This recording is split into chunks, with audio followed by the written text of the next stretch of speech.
Let's define despair.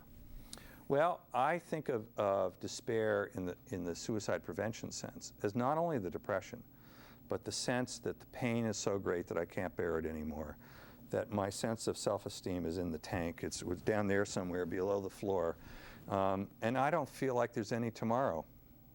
That if I look out into the future, I have no hope. If we think of hope, imagine hope as a big winch, one of those big winches with a cable coming out. And the present's really terrible now, but you got this cable out there from this winch, and it's pulling you through this terrible present. There's a light at the end of the tunnel. But if you've got no light, and maybe even no tunnel, and you just think, I've got this present, that's a dangerous situation. In the US Air Force, they put together a suicide prevention program in the late 90s. And one of the things about the program, and it was a very successful program, was that the big generals, the guys with all the stuff up here, could say, strong men can ask for help. The idea being that asking for help is not a sign of weakness. Another element of that program, which was very important, was to say, it's not only by rank, where you're supposed to take care of your unit by rank, but you can take care of your buddy.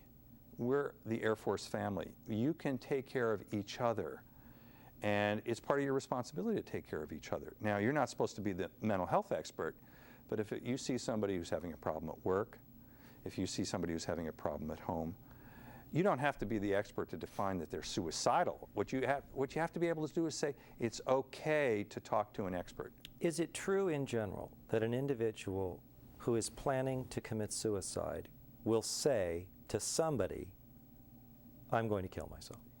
No, it's not true. That's one of those myths. That was a myth, yeah. Yeah, there are many myths out there. Some people will leave telltale signs, but other people, I've reviewed medical records where, because we were doing this as part of our research many years ago, among elders, for example, 70%, people in their 70s and 80s, 70% who kill themselves in our work and work of others will see their primary care physician in the last month of life. 40% will see their primary care physician in the last week of life. You look at those records, it's not that these docs have heads made out of brick, it's often that people won't tell. That they will be careful in planning because these are contemplated deaths. That's different. Now, that's different than youth. Youth leave a lot of pieces of signs. It may not be a whole sign, but they'll tell their friends, or one friend this and one friend that. When someone else comes in afterward and puts together the puzzle, they can see the pieces. There are viewers who are watching this show right now across the country or in Buffalo, and they're probably thinking, I'm thinking some of the things that they're talking about, but they're not comfortable sharing with somebody how they feel. Mm-hmm. Talk to that particular viewer for a moment. What would you say to the person who just can't open up their mouth and say, I'm not in a good space, I think I need some help, I'm starting to think some pretty unpleasant things? Well, there are sort of two kinds of ways of dealing with it. I mean, there are all sorts of semi-anonymous methods. They're hotlines. There's a hotline type thing in Buffalo, there's a hotline in Rochester.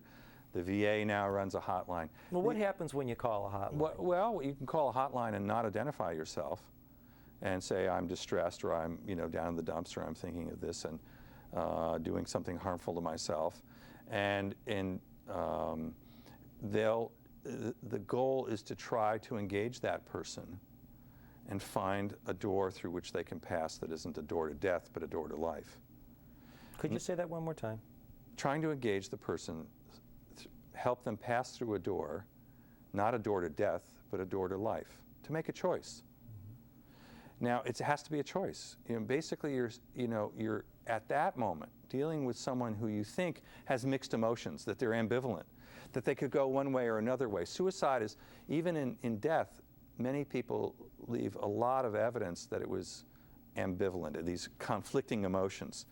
And so what you're always trying to do when you work with someone is to try to engage them, get them into the conversation, get them into thinking about this. The second thing someone can do, is to talk to somebody who is if they don't want to go to an anonymous sort, is to go to somebody who they think is non-judgmental, somebody who isn't necessarily going to try to make them better, but who will listen to them. Now, so a good listener listens, they don't judge, and they don't necessarily push a solution, they just listen? at first, that may be all the person can tolerate.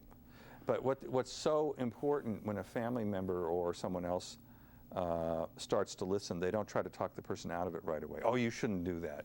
Oh, you know, how could you think about this? Your life is so good. Well, the message there is, I actually don't want to hear what you're saying, or I don't give value to the distress that you feel. So it's important, it's really critical.